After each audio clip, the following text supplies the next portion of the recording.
صہیونی فوج نے غزہ سٹی میں قیامت برپا کر دی. وحشیانہ بمباری اور گولہ باری کر کے رہائشی عمارتیں، مکانات اور خیمے ملیہ میٹ کر دیے. 48 گھنٹوں میں 150 سے زائد فلسطینی شہید اور سینکڑوں زخمی.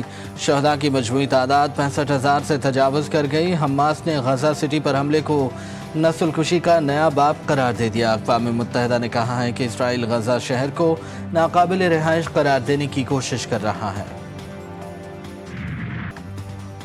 امریکی صدر ڈونلڈ ٹرمپ کا برطانیہ پہنچنے پر شاندار استقبال. پرنس ولیم اور شہزادی کیتھرین نے پرتپاک خیر مقدم کیا. شاہی بگھی میں شاہ چارلز کے ساتھ شاہی محل آمد. شاندار گارڈ آف آنر پیش کیا گیا. ٹرمپ کی آمد کے خلاف لندن اور ونڈسر میں ہزاروں افراد کا احتجاج. مظاہرین کا غزہ جنگ میں اسرائیل کی حمایت کے خلاف نعرے. دریائے سندھ میں ٹھٹھا کے مقام پر نچلے درجے کا سیلابی ریلا. کچے کے علاقوں میں آباد دیہاتوں کو اپنی لپیٹ میں لے لیا. متاثرین کے مختلف جگہ پر منتقلی. گڈو بیراج پہ پانی کی سطح میں 54,000 کیوسک کمی ریکارڈ. نوشہر و فیروز کے مقام پر دریائے سندھ میں درمیانے درجے کا سیلاب. کئی ذمہ داری بند ٹوٹ گئے. پانی تیزی سے دیہاتوں میں داخل. فصلیں ڈوب گئی. گاؤں غلام نبی بروہی میں کئی فٹ پانی جمع. رابطہ سڑکیں منقطع. علاقہ مکینوں کے گھروں کا سامان بھی ڈوب گیا.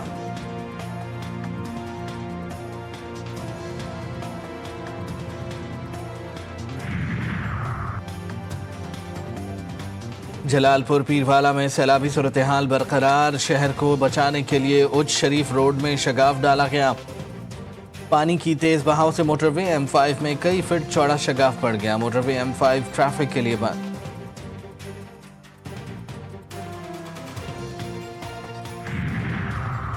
پاکستان اور سعودی عرب کے درمیان اسٹریٹجک باہمی دفاعی معاہدہ. وزیر اعظم اور سعودی ولی عہد محمد بن سلمان نے معاہدے پر دستخط کیے.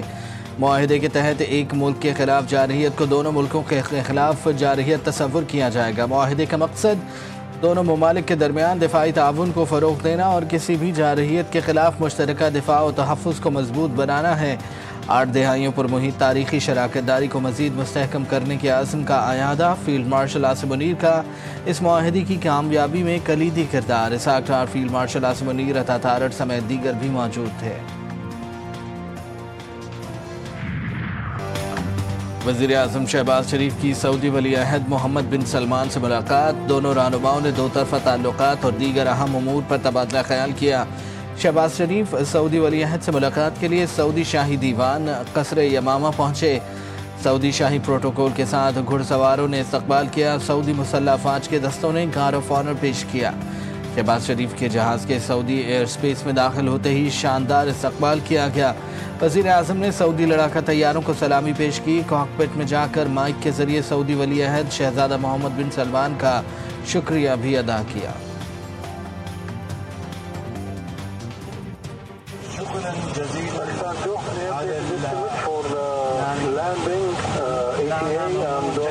Royal Highness the Crown Prince Mohammed bin Salman, Prime Minister of Kingdom of Saudi Arabia, and the custodian of the two holy mosques, His Majesty King Salman bin Abdulaziz.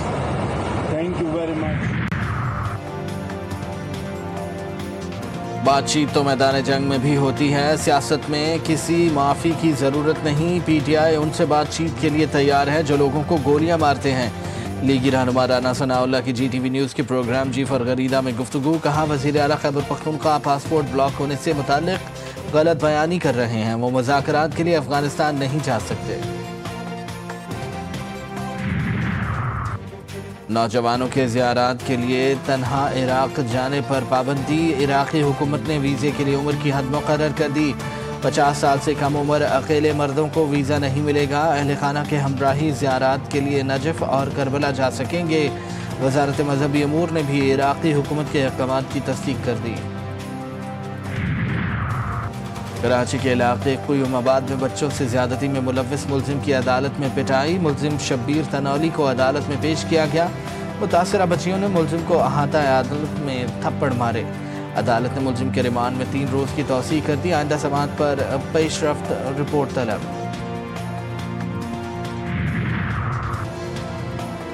ٹھٹھا میں 3 خواتین تالاب میں ڈوب کر جاں بحق، خواتین پینے کا پانی بھر رہی تھیں، اچانک ایک خاتون کا پاؤں پھسل گیا، خاتون کو بچانے کی کوشش میں باقی 2 خواتین بھی تالاب میں جا گریں، تینوں کی لاشیں نکال لی گئیں۔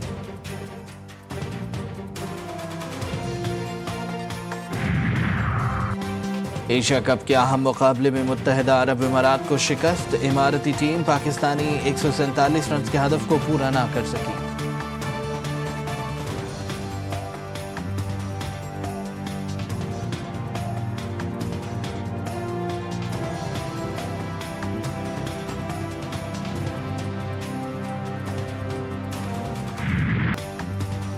پاکستان کے موقف کی جیت، آئی سی سی کے متنازع میچ ریفری اینڈی پائیکرافٹ نے پاکستانی کرکٹ ٹیم کے مینیجر اور ٹیم کے کپتان سے معذرت کر لی۔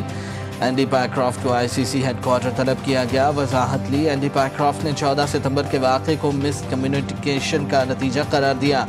میچ کے دوران کوڈ آف کانڈکٹ کی خلاف ورزی کی انکوائری پر آمادگی بھی ظاہر کر دی۔ اینڈی پائیکرافٹ نے پاکستان اور بھارت کے میچ میں دونوں ٹیموں کے کپتانوں کو مصافحہ کرنے سے منع کیا تھا۔ پاکستان کرکٹ بورڈ نے اینڈی پائیکرافٹ کے اس عمل پر سخت رد عمل کا اظہار کیا، اینڈی سے معافی اور آئی سی سی سے انہیں ایونٹ سے باہر کرنے کا مطالبہ کیا تھا۔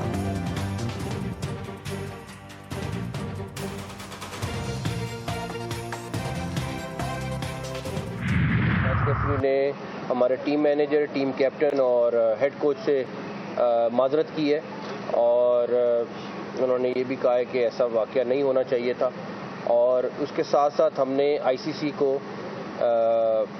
ریکویسٹ کی تھی کہ جو 14 سپٹمبر کو کوڈ آف کنڈکٹ کی وائلیشن ہوئی ہیں اس کے اوپر ایک انکوائری کریں، بیکاز پالیٹکس آج بھی ہم بلیو کرتے ہیں اور کرکٹ ساتھ ساتھ نہیں چل سکتے۔ کرکٹ اور سیاست ساتھ نہیں چل سکتے، chairman P C B Mohsin Naqvi نے واضح کر دیا، کہا میچ ریفری اینڈی پائیکرافٹ نے پاکستانی ٹیم سے معذرت کی ہے، آئی سی سی سے معاملے کی انکوائری کا مطالبہ کیا، کھیل کو کھیل ہی رہنے دیں، امید ہے ہم سب مستقبل میں کرکٹ پر فوکس کریں گے، سیاست پر نہیں۔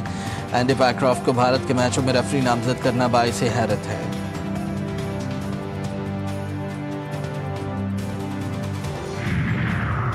Olympic gold medallist Arshad Nadeem نے ورلڈ ایتھلیٹکس چیمپئن شپ کے فائنل کے لیے کوالیفائی کر لیا۔ ارشد ندیم نے پہلی بار میں 76.9 کی کمزور تھرو کی، دوسری باری میں بھی لمبی تھرو نہ کر سکے، تیسری تھرو میں ارشد ندیم نے 85.28 میٹر کی تھرو کی اور فائنل کے لیے کوالیفائی کر لیا۔